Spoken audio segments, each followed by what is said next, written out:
What's up, Nascar racing fans? This is Ryan with Nascar All Authentic Reviews, and I'm back in the paint booth for quite a while. It's been quite a while since I've actually been in the paint booth. If you haven't seen the other videos, I made Chase Elliott's Darlington throwback scheme from 2015, actually 2016, I'm sorry, and Chase Elliott's 3M car from 2016 as well. So back in the paint booth once again. It's been a little while. Like I said, it's been about 5 months since I've done it, and my channel has grown quite a bit since then. So if you haven't seen it before, go ahead and check out the other videos. But we'll go ahead and jump into this. This is Chase Elliott's 2017 Napa scheme, if you haven't figured it out by now. And this scheme actually took a little while. This one part that we see right here actually kind of took a little while for me. I can't say I'm an artist by any means, but I usually try to figure it out one way or another to make it look decent. Whether it takes a little while or so forth. I try different things like this thing right here. This didn't work at all. I was trying to get that curve, try to get the curve to look pretty well. But, yeah, it just ended up not working. So, yeah, and I tried this, a little rotated. I tried to get the time lapse a little bit quicker as well. But I just put it on a low setting, and I probably should have sped it up just a little bit more. But we'll roll with it. And, yeah, so you're going to try to get it lined up just perfectly, but I just couldn't get it, and by then I just kind of had to restart and try something different. That's really what you have to do. You just have to try something different. So when I do this, I actually have the 1/64 scale 2017 car in front of me, and I'm looking at it as I try to go along and try to do this out. If you haven't played NASCAR 15 or NASCAR, NASCAR 2015 or 14 or whatever, it has the paint booth. If you're only familiar with the NASCAR Heat Evolution, then you probably haven't seen paint booth. Of course, NASCAR Heat Evolution did not have the paint booth, which is kind of a drawback for a lot of people. Just that in itself, and I do kind of wish they did bring back the paint booth because it was quite fun. And like you see here, you can make different schemes. You can even keep up to date with the kind of the paint schemes like Chase Elliott's 2017 paint scheme. They haven't had an update for NASCAR 15 in a while, so I can still race this 2017 paint scheme. But so it's kind of cool. And yeah, so here we go. Try to get the lines. Of course, it's the red line that goes along the side. I'm trying to get it lined up, and you kind of try to narrow it out just a little bit. Try to get it, looking good. There you go. Stretch it out just a little bit. There we go. And I try to readjust the yellow. So, like I said, this one part right here, just the main side, this took forever for me. So, I imagine a lot of people could have done it differently, could have done it better. Their technique might have been better, but this worked. It just took a little while, but so yeah, so another thing is try to get the right color blue, because once you get, the blue, you kind of have to lock it down because there's a lot of overpaint. You have to paint over stuff, and then if you have to change the color, you have to change everything. So there we go. We try to eliminate some of that yellow right there on the top. There you go. See I painted over that one little strip of yellow. So let's see where I go from here. Yes, so I actually tried something different. This actually ended up working.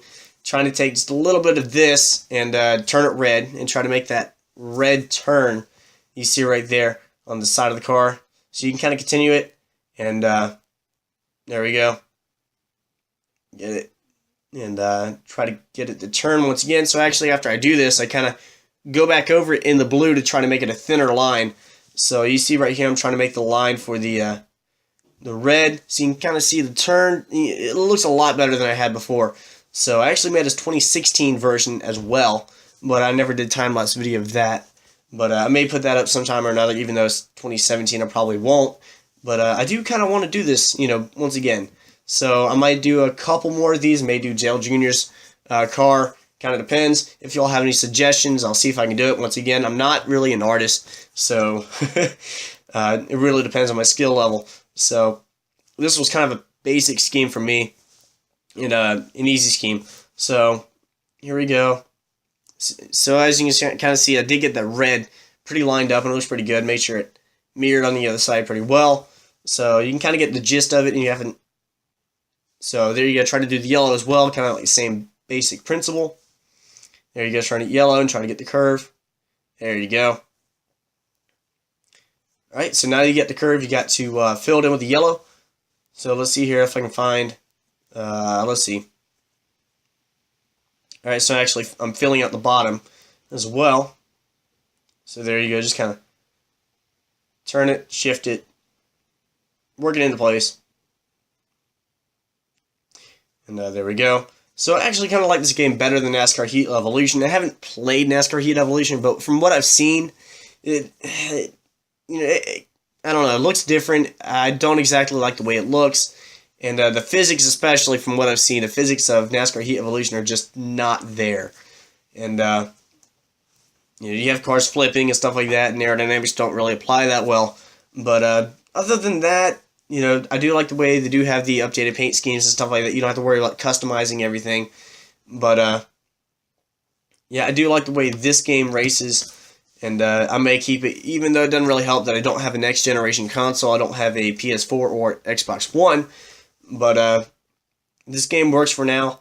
And let's see, I'm trying to get the yellow once again, try to line it up. And I think y'all can see what I'm trying to do.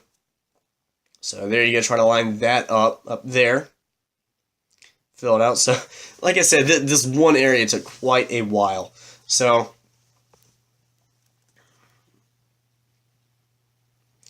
there we go. Filled in. And at the end, I'm quite happy with the way this paint scheme turned out. And I was kind of worried, halfway through, I was like, is this really going to work out? Am I going to make it look good? But, yeah, it ended up pretty good. And fortunately, I do have a lot of the logos already made, like the sponsorships such as 3M and stuff like that. I already have those made, and already pre-done. The 24 I've already done, and from my other paint schemes, so that saved me quite a bit of time, and that was pretty good. So really, once you get the side done, it really starts to come together pretty quick. So once again, trying to get that lined up, try to fill it in just a little bit more with the yellow. So once again, this is a time lapse. I think this is 4 times the speed, so it took me about an hour to complete this. So, there we go.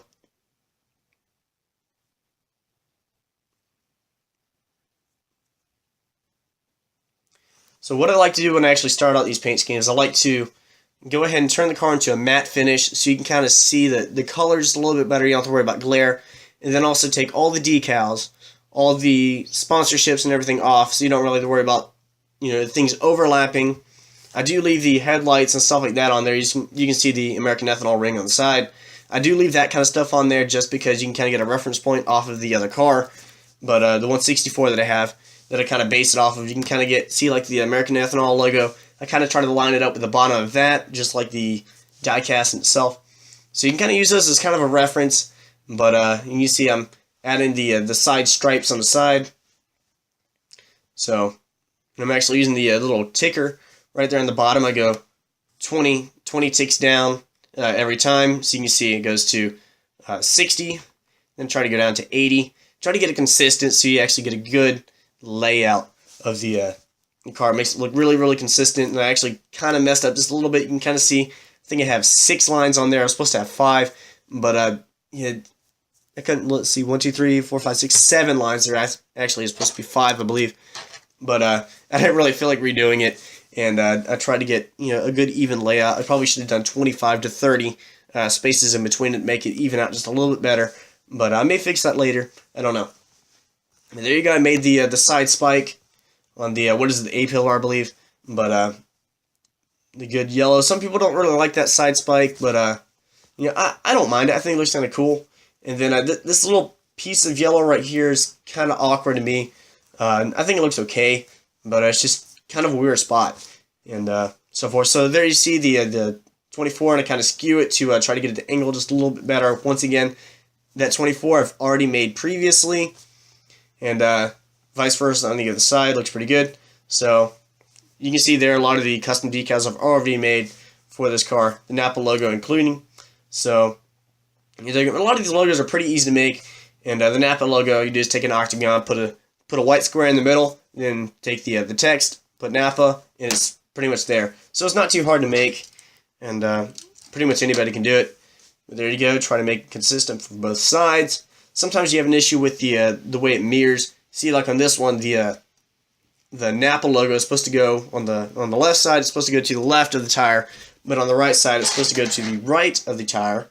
Or on the left of the tire as well, but it kind of differs, for the mirror, so you kind of have to keep an eye on that, and it really kind of depends on how kind of technical you want to get with it. And let's see here, try to paint the yellow back bumper. And so you kind of have to be careful with this because it does kind of roll over to the other side sometimes, so you kind of have to get a good angle. I actually kind of messed up on this. You see I painted the back bumper, but it kind of shows on both sides just a little bit, so I had to redo it and try to get a better angle so it didn't show up on the other side. There we go. Now you can kind of see it really coming together, and I kind of like the way this is starting to look. So now that I have the side done and the stripes, get the yellow bumper there. There you go. Try to be really careful with it. See, no overlay on the side, so that's good. And now that I have the yellow bumper, I can put other logos, including, actually I didn't have a blue Napa logo, so you can kind of see how I create the Napa logo. I go into, let's see, yeah, custom decals. You see I make the little hexagon right there, turn it blue, and then add a square on the inside, bring it out, try to get it pretty even the way it should look. And then because it's on a yellow background, I put it yellow, and then put in the text Napa. Style of 3, try to get the best style you can.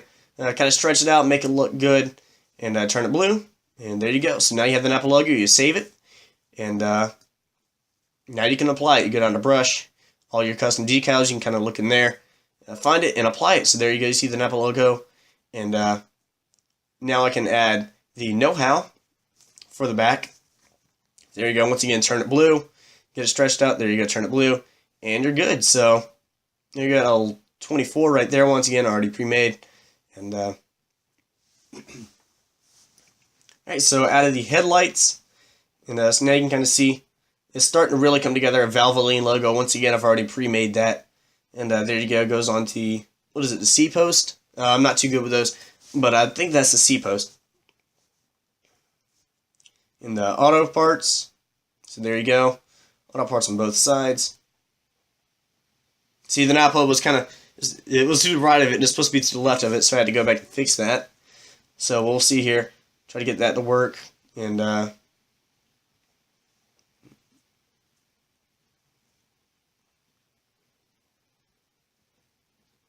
so once again, try to let me know what you think about this. This video was kind of long because I didn't do the time lapse like I should have, but yeah, let me know what you think about this. If you want me to do more of these, if you want me to do different paint schemes, let me know what kind of paint schemes you want to see.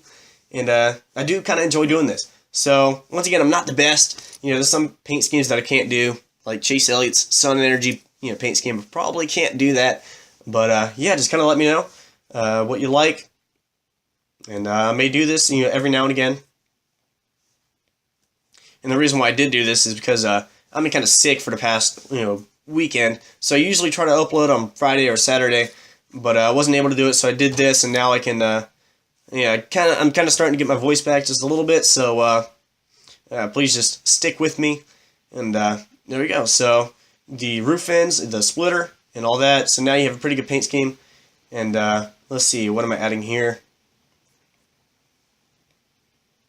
Oh yeah, I tried to add the Monster Energy logo, and I tried to make that off the cuff. I couldn't exactly remember what it looked like, but after I made it, I kind of realized that I couldn't really put it on the car anyways, because the once you add the sponsorships on the side, the Nascar Sprint Cup logo comes up, and it kind of overlays over it.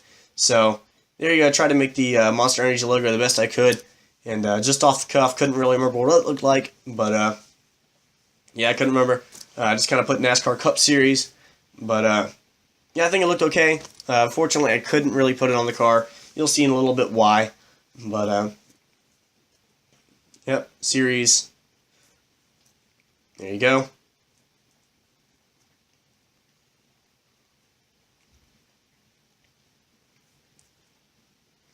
I'm just try to put it right there. Now I got to try to put some little sponsorships. Just put that in place for the NASCAR logo temporarily, and some other sponsorships. So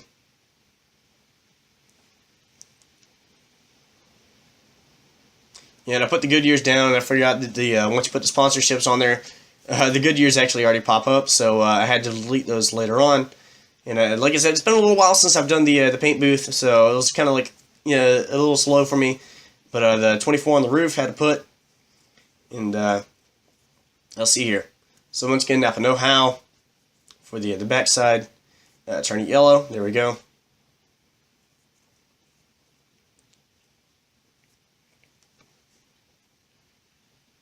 And all the parts on the back. Alright, so now it's really starting to come together. You can see the yellow and the 24. It looks really, really good. And once again, this is a matte finish, so it's not exactly what it's going to look like once it's finished. And once it's finished and you put the gloss coat on it, it looks really, really good. So here you go, Lowe's, just some random sponsorships just to go on there. City contingencies, and then the NASCAR Sprint Cup logo kind of went over it, so yeah, I had to take the Monster Energy logo off. It's not going to be exactly accurate because you do see that NASCAR Sprint Cup logo, of course, not the title sponsor anymore, but nevertheless, it'll work for now. Yep, you see the gloss coat, and it definitely looks really, really good. I'm quite happy with the way it turned out, and I may make some minor changes afterwards once you take a look at it. Make it just a little bit more accurate, but nevertheless, there you go. So, exit and save, 2017, and thank you for watching, guys.